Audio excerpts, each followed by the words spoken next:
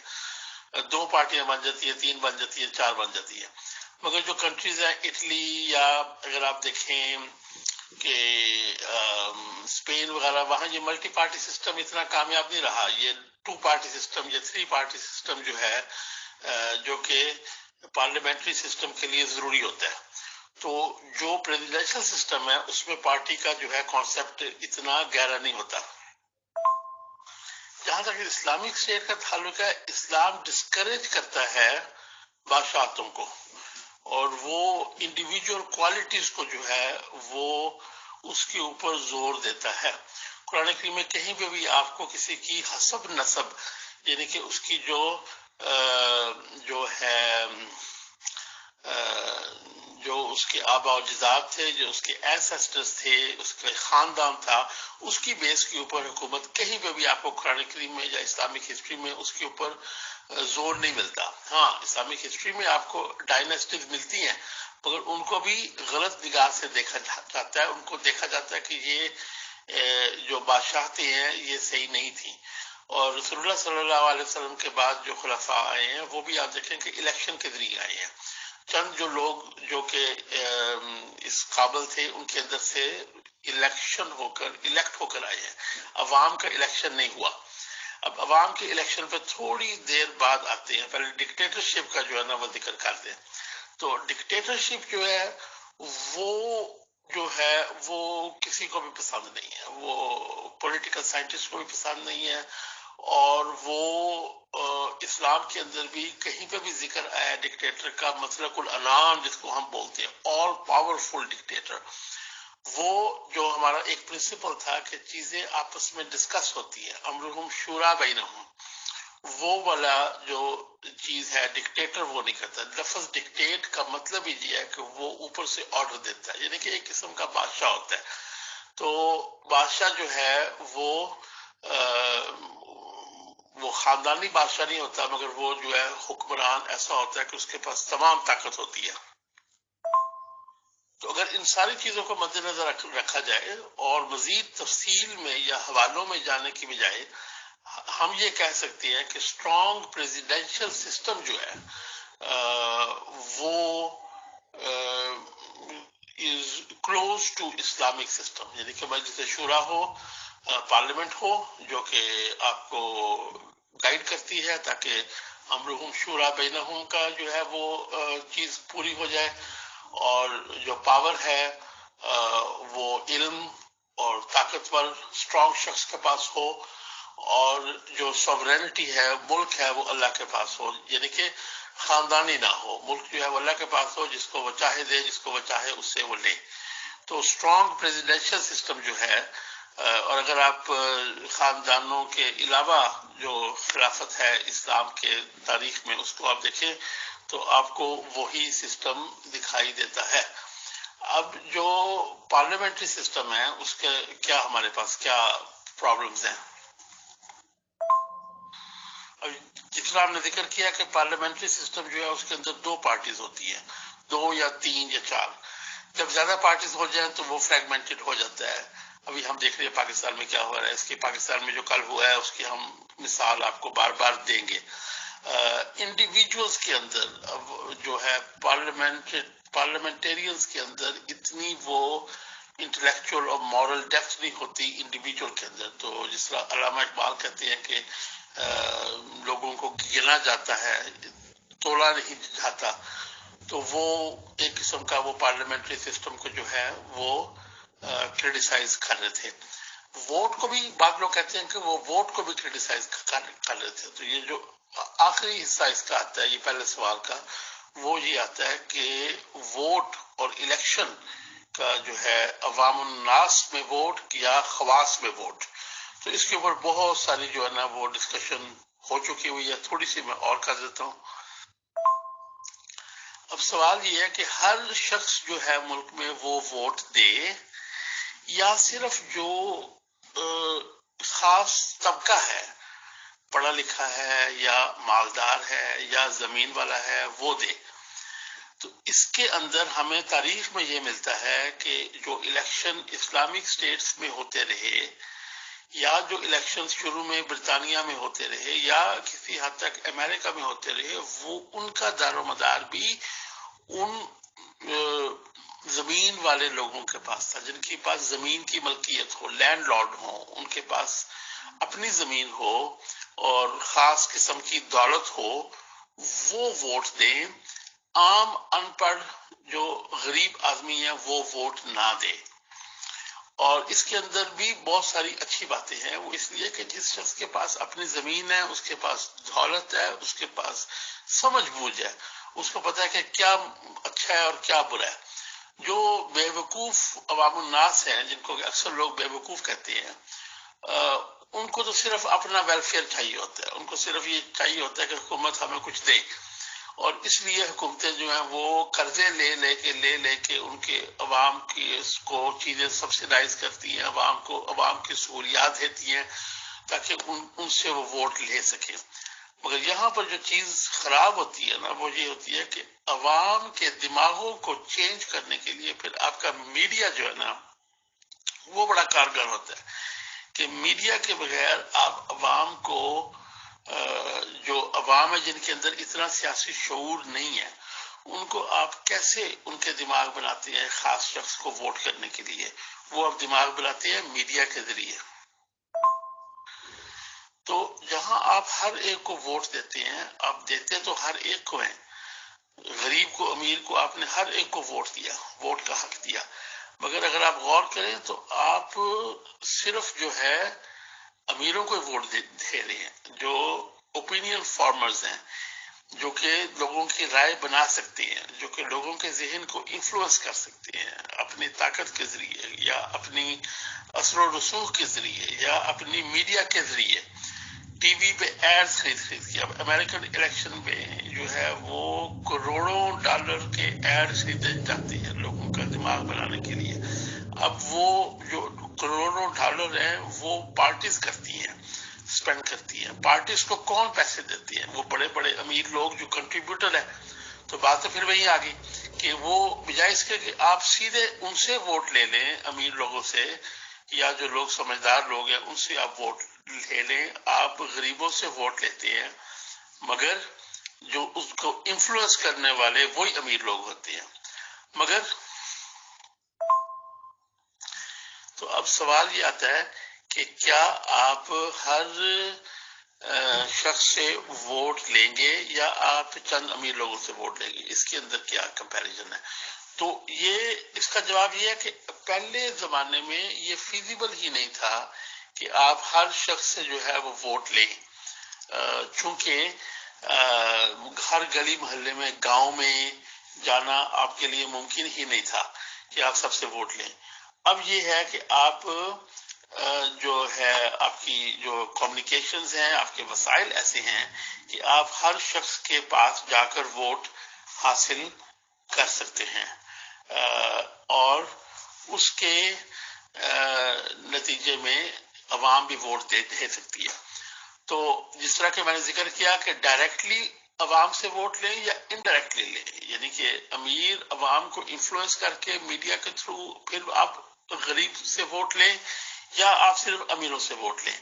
تو اس کا یہ ہے کہ عوام کو فائدہ ہوتا ہے جب ووٹ ان کے ہوتے ہیں. بے شک کہ امیر ان کے دماغ کو انفلوئنس کر رہا ہے، بے شک کہ میڈیا ان کے دماغ کو انفلوئنس کر رہا ہے، پر الٹیمیٹلی جو کہ ووٹ انہوں نے ڈالنا ہے ان کے پاس کچھ اختیار آ جاتا ہے تو ان کے حالات اچھے ہوتے ہیں. تو اگر آپ دیکھیں 100-150 سال پہلے غریب آدمی کا یورپ میں، امریکہ میں کوئی حال نہیں تھا، چونکہ اس کے مفادات، اس کی پرائرٹیز کو کبھی کسی نے توجہ نہیں دی تھی. تو باوجود اس کے کہ ابھی بھی جو امیر آدمی ہے اسی کا جو ہے انفلوئنس چلتا ہے، اسی کا اثر و رسوخ چلتا ہے. مگر یہ کہ کم از کم غریب کا بھی کوئی نہ کوئی بیچ میں، غریب آدمی کا، عام آدمی کا بھی تھوڑا بہت جو ہے ہاتھ ہوتا ہے.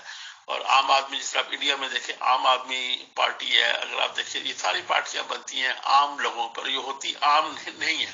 عام آدمی کا بس عام آدمی ووٹ دینے اور تھوڑا بہت اثر اس کا ہوتا ہے کہ اس تک کیا چیز پہنچی. اگر اس کے بچوں کو تعلیم نہیں مل رہی، اگر اس کو ہسپتال میں خرچہ نہیں مل رہا، تو وہ پھر اپنے میڈیا جو مرضی اس کو کہے اگلے الیکشن پہ، وہ کہے گا کہ نہیں میں نہ مانوں، میں نہیں مانتا، یہ جو بھی کہہ رہے ہیں یہ جھوٹ کہہ رہے ہیں. اور تھوڑا سا ذکر کرتا چلو سنگل پارٹی سسٹمز کا، جس طرح کہ چائنا میں ہے. تو سنگل پارٹی سسٹم جو ہے وہ بھی ایک قسم کی ڈکٹیٹرشپ ہوتی ہے، مگر اس کے اندر سنگل پارٹی اتنی سٹرونگ ہوتی ہے، وہ پارٹی سٹرکچر اتنا سٹرونگ ہوتا ہے کہ وہ اپنے لیڈر کو وقتاً فوقتاً چینج کرتے رہتے ہیں، اور ان کے اندر جمہوریت ہوتی ہے، یعنی کہ وہ ڈیموکریسی ایک پارٹی کے اندر بند ہوتی ہے، وہ ملٹی پارٹی نہیں ہوتی. تو ڈیموکریسی اسی اندر، اس کے اندر ووٹنگ ہوتی ہے، جمہوریت ہوتی ہے، مگر جو مخالفانہ حکومت نہیں ہوتی، یعنی کہ سب مل کے ایک ہی پارٹی کو چلاتے ہیں. یہ چائنیز سسٹم ہے، اور اس کے اندر جو ہے نا وہ کیا کہتے ہیں اختلافات کم ہوتے ہیں، مگر اختلافات کم ہونے کی وجہ سے اس کے اندر ترقی بھی کم ہوتی ہے. تو اب یہ جو سارے سسٹم ہم نے ڈسکس کیے ہیں، اس کے اندر جو موسٹ کلوز ٹو اسلام ہے وہ اسٹرانگ پریزیڈینشل سسٹم ہے، اور پارٹی لیس. پارٹیز کا جو تصور ہے اور پارٹیز کی جو سیاست ہے، میرے خیال میں اس کی اسلام میں گنجائش نہیں ہے. تو پولیٹیکل پارٹیز جو ہیں، سیاسی پارٹیز، اس کے بغیر یا پولیٹیکل پارٹیز کی اہمیت کو کم کر کے پارلیمنٹ مگر اسٹرانگ پریزیڈنٹ، یہ جو سسٹم ہے یہ مسلمان لوگوں کو بھی راحت آتا ہے، اور یہ مسلمان قوموں کے لیے بھی اچھا ہے، اور یہ اکثر قوموں کے لیے اچھا ہے.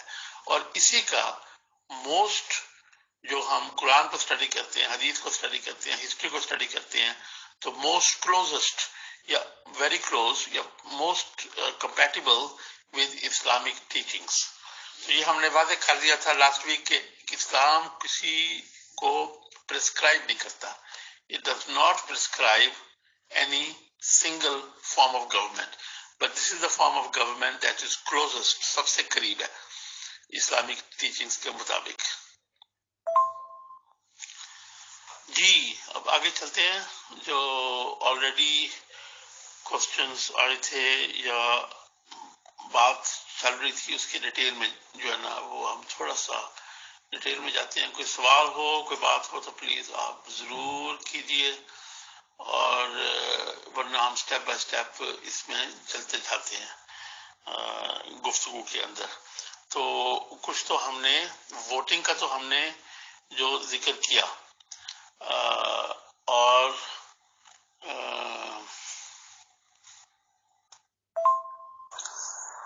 ووٹنگ کا کیا کانسیپٹ ہے اسلامک اسٹیٹ میں، کوالیفیکیشن کیا ہونے چاہیے ایک حکمراں کی، ایک رولر کی، اور اپوزیشن کا رول کیا ہونا چاہیے، عورتوں کے لیے کیا کوئی سیٹیں مخصوص ہونے چاہیے، اور مائنورٹی کے لیے، اقلیتوں کے لیے پلیز ڈیٹیل سے بتائیں اکبر صاحب. شکریہ. جی یہاں کانسیپٹ آف ووٹنگ جو ہے نا وہ تو تھوڑا سا ذکر آ گیا کہ ووٹنگ جو ہے وہ امیر لوگوں کی ہونی چاہیے یا سب کی ہونی چاہیے. عوام کی ووٹنگ تو لازمی ہے، ٹھیک ہے، کسی بھی اسلامک سسٹم میں یا کسی بھی ڈیموکریٹک سسٹم میں. ڈیموکریسی پہ بھی ہم نے ایگری کر لیا، ووٹنگ پہ بھی ہم نے ایگری کر لیا، اور ڈفرینٹ ٹائپ کی ووٹنگ جو ہے اس کے جو فرق ہے یا اس کے اندر جو نمایاں ہیں، جو اس کے نمایاں پہلو ہیں یا کریکٹرسٹک یا خصوصیات ہیں، ان کا ہم نے ذکر کر لیا. اب رہ گئی بات qualification of head of state. اکثر آپ کنٹریز میں دیکھتے ہیں 40 ایئرز، امریکہ میں بھی 40 ایئرز ہے، کہیں پہ 35 سال ہے، کہیں پہ 50 سال ہے، کہیں پہ 55 سال، نہیں 55 تو نہیں ہوگی، 50 تو نہیں، 45 ہوگی. ہاں تو 35 سے لے کے 45 تک، یعنی کہ شخص میں اتنی ابھی ہمت بھی ہو اور اس کے اندر میچورٹی بھی ہو. تو منیمم ایج رکھنے کی کیا حکمت ہے؟ اور قرآن کریم میں بھی ایک آیت ہے، فلما، اس میں آیت ذکر آتا ہے فلما بلغ اشدہ وبلغ 40 سنۃ، کہ جب وہ میچور ہوا یہ کسی کا ذکر آتا ہے قرآن کریم میں، میچور ہوا اور جب اس کے 40 سال جو ہیں اس کی عمر 40 سال ہو گئی. تو جو پہلی دو کریکٹرسٹک ہے ان کا تو ہم ذکر کر چکے ہیں کہ علم میں اس کو یہ نہیں کہ وہ ہر چیز کا عالم کل ہو، مگر اس کو زیادہ براڈ علم ہو اس کا، بسطۃ فی العلم والجسم، ٹھیک ہے، یا اس کے اندر ذاتی اسٹرینتھ ہو، ذاتی وجاہت ہو، اور اس کے اندر طاقت جو ہے نا سپورٹ ہو، اس کو عوام کی سپورٹ ہو، اور عوام اکثر اسی کو سپورٹ کرتی ہے جو صحت مند طاقتور بندہ ہوتا ہے. یہ عوام کی فطرت ہے. تو یہ تو کریکٹرسٹک ہمیں آ گئی. ایج کی بھی ہمیں سمجھ آ گئی کہ بہت ینگ بندہ جو ہے اس کے پاس ایکسپیرینس نہیں ہوتا، وہ جذباتی ہوتا ہے، اور جو بہت بوڑھا ہوتا ہے اس کے اندر کام کرنے کی ہمت نہیں ہوتی. یہ بھی دور ابھی چینج ہو چکا ہے. ابھی 70-75 سال کے ابھی دیکھیں یہ جو بائیڈن ہے اس کی عمر دیکھ لیں، ٹرمپ کی عمر دیکھ لیں، ادھر عمران خان کی عمر دیکھ لیں، اس کے بعد آپ ملیشیا میں جو تھا مہاتیر محمد اس کی آپ عمر دیکھ لیں تو وہ تو 90-95 سال کا ہوا ہے. تو ابھی وہ پھر دوبارہ پرائم منسٹر بن گیا تھا 90 سال کے بعد. تو کہنے کا مطلب عمر اب اتنا مسئلہ نہیں رہا چونکہ میڈیکل سائنس نے جو ہے وہ بہت ترقی کی ہے. تو یہ کچھ خصوصیات ہیں ہیڈ آف اسٹیٹ کی. یہاں پر ایک جو ہے نا ذکر کرنا بہت ضروری ہے کہ ہیڈ آف اسٹیٹ اور ہیڈ آف گورنمنٹ یہ دو الگ الگ چیزیں ہیں، ٹھیک ہے، اس کو سمجھنا بہت ضروری ہے. ہیڈ آف اسٹیٹ جو ہوتا ہے جو اسٹیٹ کو ریپرزینٹ کرتا ہے. ہیڈ آف گورنمنٹ وہ ہوتا ہے جو گورنمنٹ کا ہیڈ ہوتا ہے. یہ پارلیمنٹری سسٹم میں اکثر ان میں فرق ہوتا ہے. پرائم منسٹر جو ہے وہ ہیڈ آف گورنمنٹ ہوتا ہے. پریزیڈنٹ جو ہے وہ یا جو کوئین یا کنگ ہے جو بادشاہ یا ملکہ ہے وہ ہیڈ آف اسٹیٹ ہوتی ہے یا پریزیڈنٹ. ہیڈ آف اسٹیٹ وہ جو اسٹیٹ کی نمائندگی کرتا ہے، وہ پارٹی سے ابو ہوتا ہے، پارٹی سے اوپر ہوتا ہے. چونکہ پارٹیز جو ہے ان کے اندر لڑائی جھگڑا یہ وہ سب کچھ ہوتا ہے. تو جس طرح ابھی آپ دیکھیں یہ کل پرسوں پاکستان میں وہ سپریم کورٹ میں گیا. اگر پاکستان کا آئین بدلا نہ ہوتا تو پریزیڈنٹ اسٹرانگ ہوتا تو وہ اس مسئلے کو حل کرتا، نہ کہ یہ جو کمزور پریزیڈنٹ جس نے کہ اس کا کسی قسم کا کوئی بیان ہی نہیں آیا اور وہ کورٹ کو بیچ میں جو ہے وہ انٹروین کرنا پڑا. ایک سیاسی مسئلے کے اندر کورٹ کو آنا پڑا اور جس کی وجہ سے لوگ جو ہے وہ بہت ناخوش ہیں، عوام جو ہے وہ بہت ناخوش ہے. تو یہ پارلیمنٹری سسٹم کی یہ ہے کہ ہیڈ آف اسٹیٹ اور ہیڈ آف گورنمنٹ اور ان کا آپس میں ریلیشن.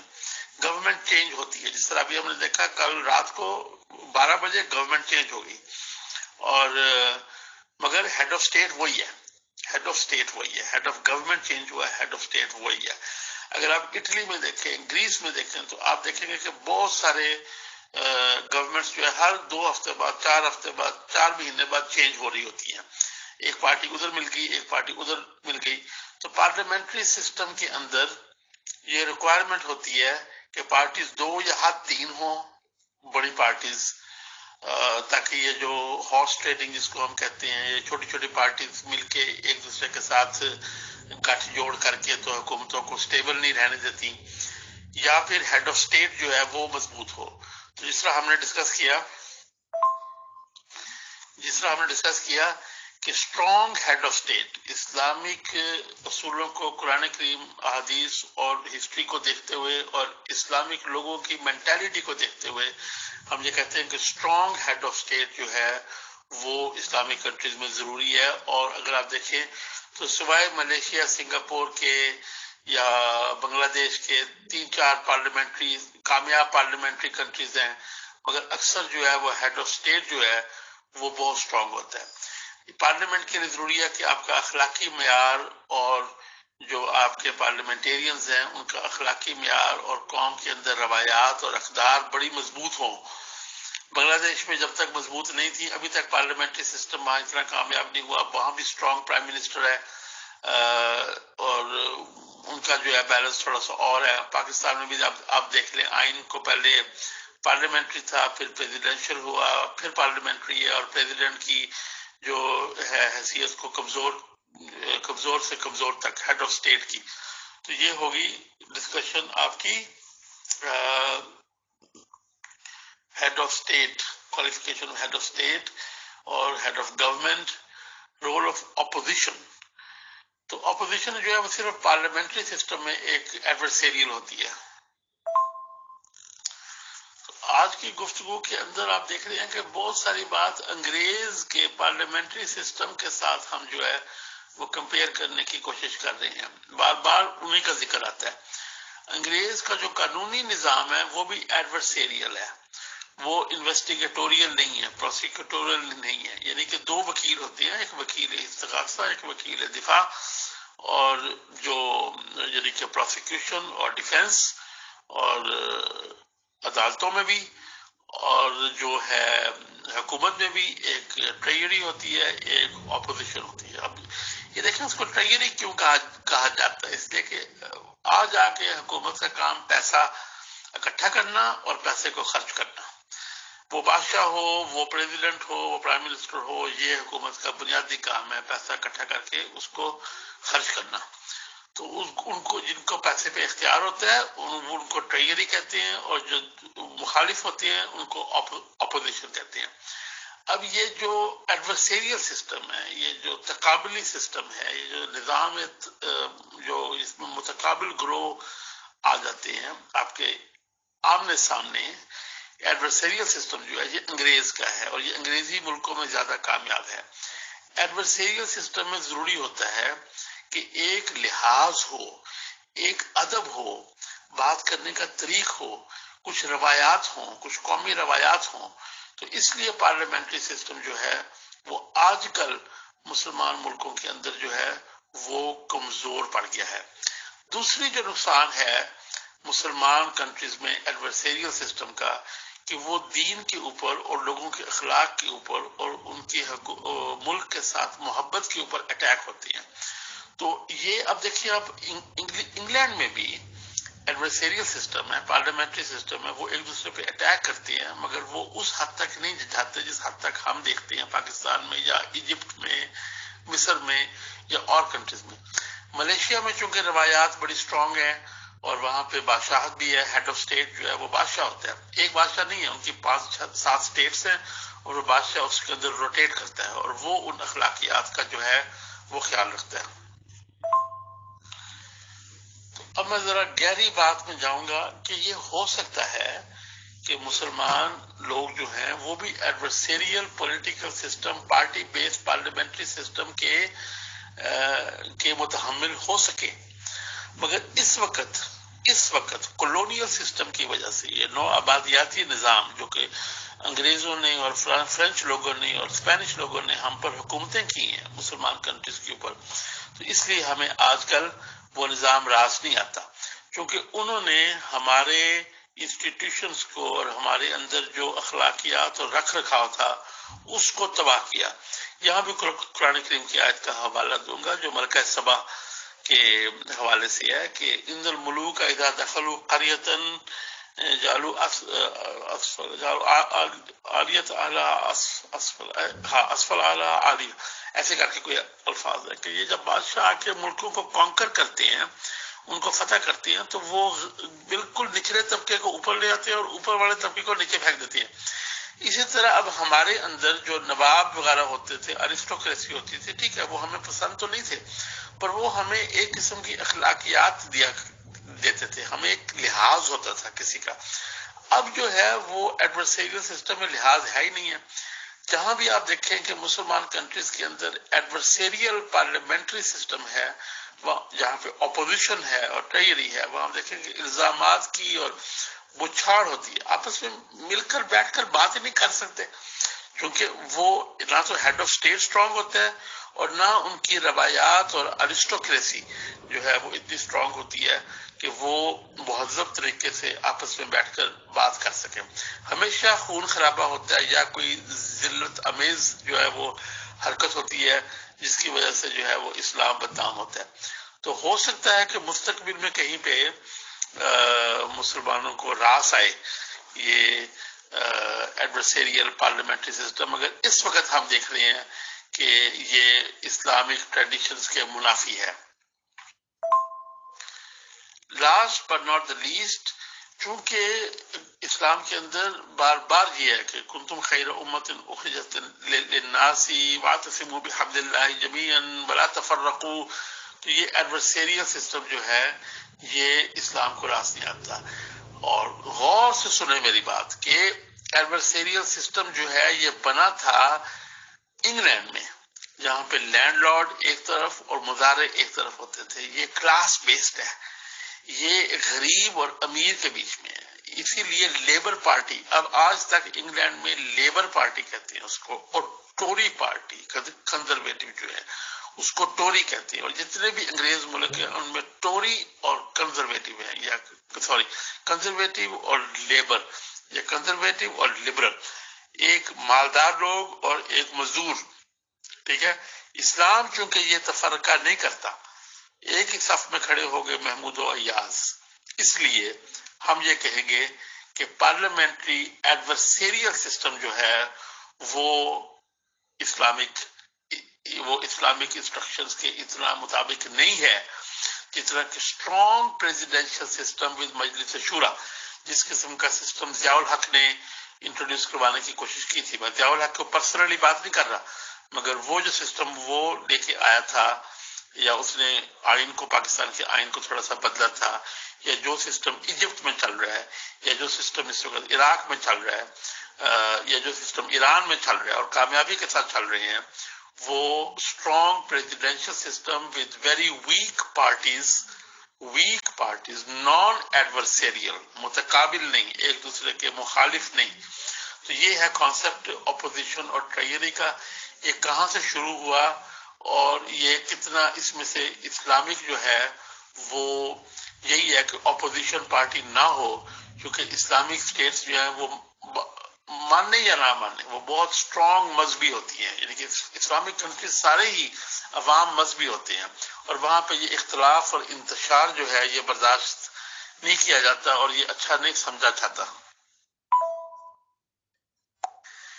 یہ کہ ہم انگریز تو بن نہیں سکتے، ہمارا وہ کلچر اور وہ ثقافت ہے نہیں ہے، اس لیے ہمیں یہ مان لینا چاہیے آرام سے، پیار سے، کہ ہم انگریز نہیں بن سکتے، نہ ہمیں انگریز بننے کی ضرورت ہے.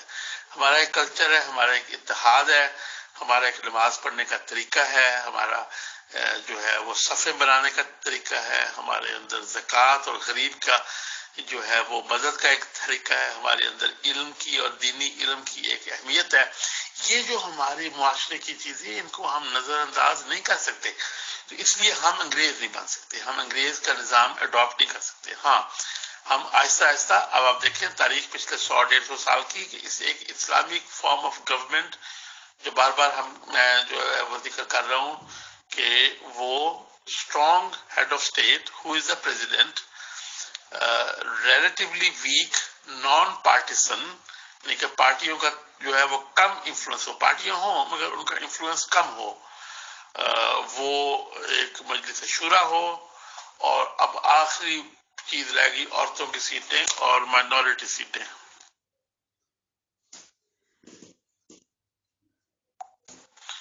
تو یہ جو مائنورٹی اور عورتوں کی سیٹیں مثلا پاکستان کے حوالے سے بات کی گئی ہے،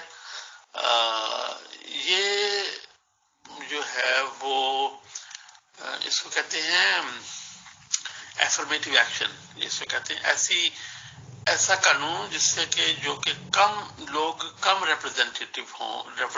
جس طرح انڈیا میں دلت جو ہیں ان کے لیے کوٹا ہوتا ہے بعض جگہ، وہاں پہ پارلیمنٹ میں تو نہیں ہے میرا خیال، پاکستان میں پارلیمنٹ کے اندر انہوں نے متناسب ریشو کے ساتھ کیا ہوا ہے. تو یہ جو ہے نا یہ کوئی اتنی اچھی چیز نہیں ہے. اس کی وجہ کیا ہے؟ اس کی وجہ سمپلی یہ ہے کہ مائنورٹی جو ہیں ان کو جب اس طرح آپ سیٹس دیتے ہیں یا عورتوں کو سیٹس دیتے ہیں، اب یہ جو ہارس ٹریڈنگ ہوئی ہے، they are most susceptible to horse trading. ان کو ایک پارٹی نے چوز کیا ہے اپنے ثواب دید پر کہ بھی یہ ہمارے لوگ ہیں، یہ ہم خیال ہیں، ان کو ہم پارٹی میں لے آئیں. اب وہ کہتے ہیں جناب ان میں وہ کوئی سیاست کا علم ہوتا ہے، نہ ان کو کوئی سیاست کا مسئلہ ہوتا ہے، نہ لوگوں نے ان کو الیکٹ کیا ہوتا ہے، نہ ان کو شرم حیا ہوتی ہے کہ کل کو انہوں نے پھر ووٹ لینے جانا لوگوں کے پاس، تو وہ پھر بک جاتے ہیں، وہ پھر سیل ہو جاتے ہیں. ہارس ٹریڈنگ اس کو ہم کہتے ہیں. اور یہاں بھی آپ دیکھیں کہ جتنے لوگ ہارس ٹریڈنگ کے لیے تیار ہوئے تھے پاکستان میں یہ پچھلے 2 ہفتوں میں عمران خان کے خلاف، ان میں سے اکثر جو ہیں وہ یہی تھے، ویمن اور مائنورٹی سیٹس تھی.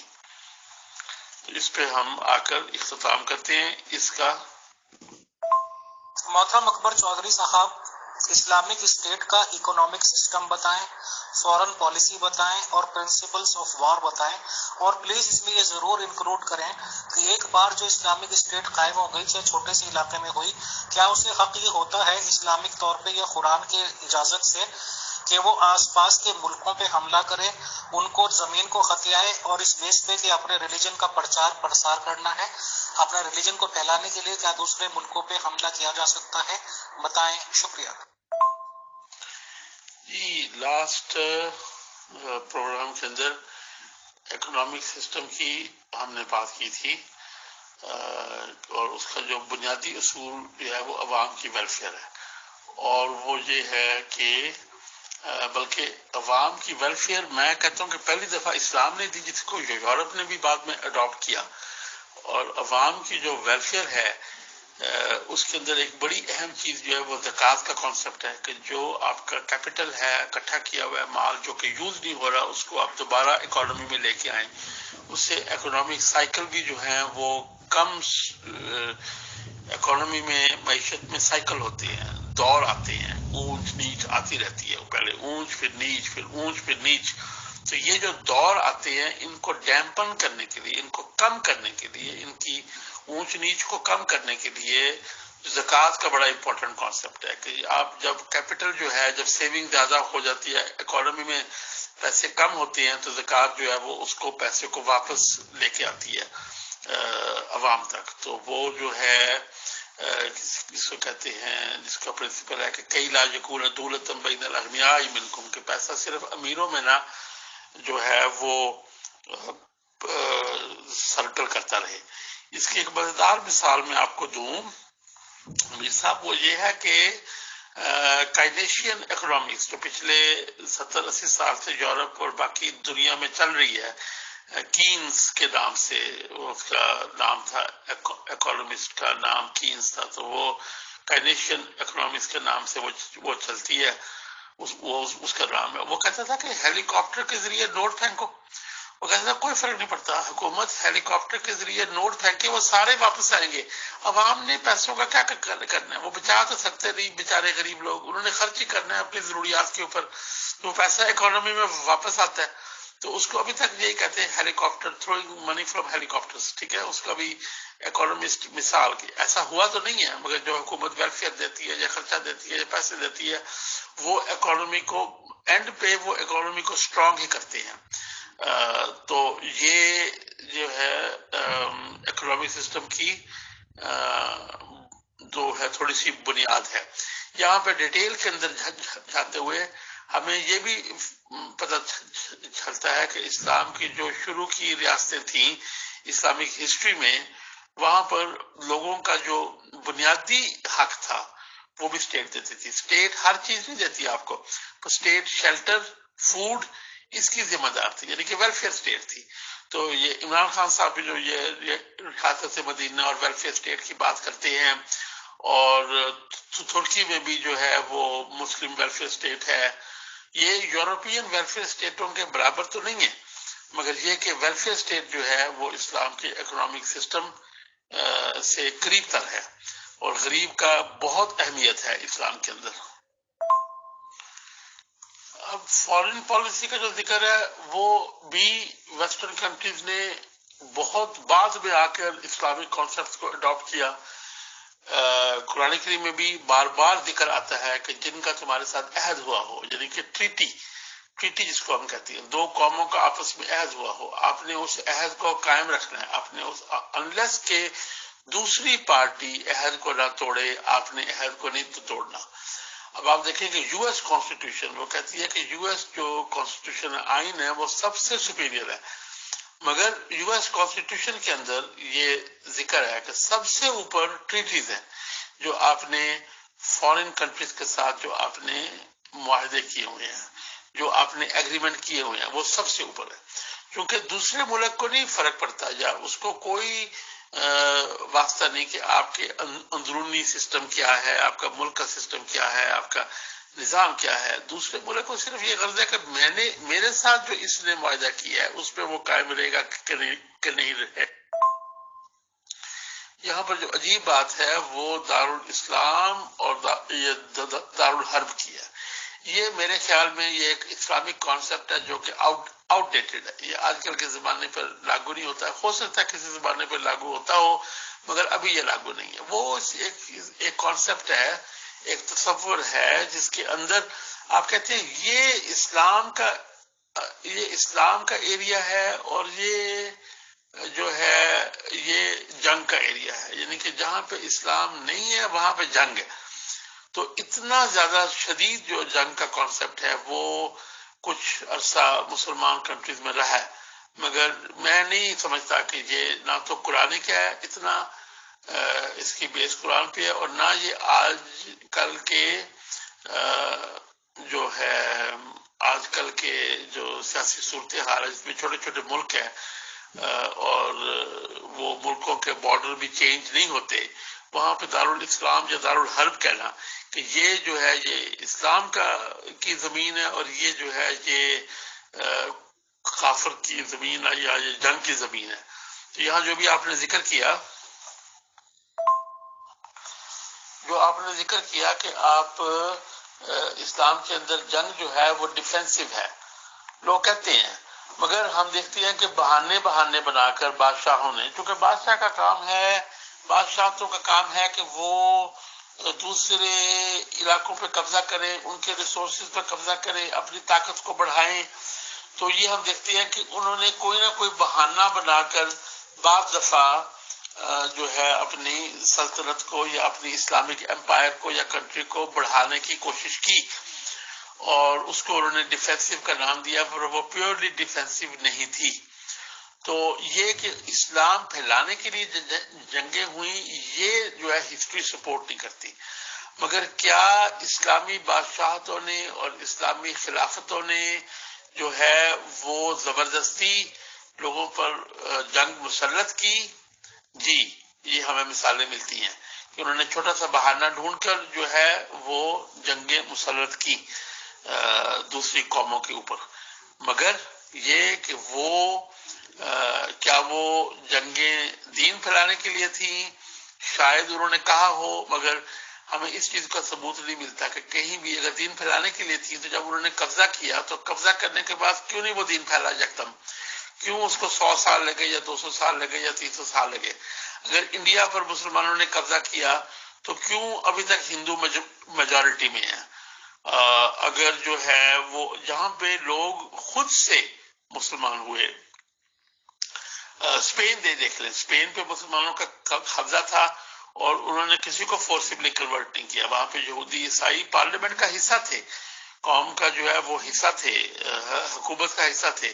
مگر جب کرسچنز نے، عیسائیوں نے دوبارہ فتح کیا اسپین کو، اندلس کو، تو انہوں نے فورسبلی کنورٹ کیا یہودیوں کو بھی اور مسلمانوں کو بھی، بائی فورس، یا مر جاؤ یا ملک سے باہر چلے جاؤ یا اپنا مذہب تبدیل کر لو. تو اس لیے یہ تو خلاصہ یہ ہے کہ یہ تو ہمیں مثال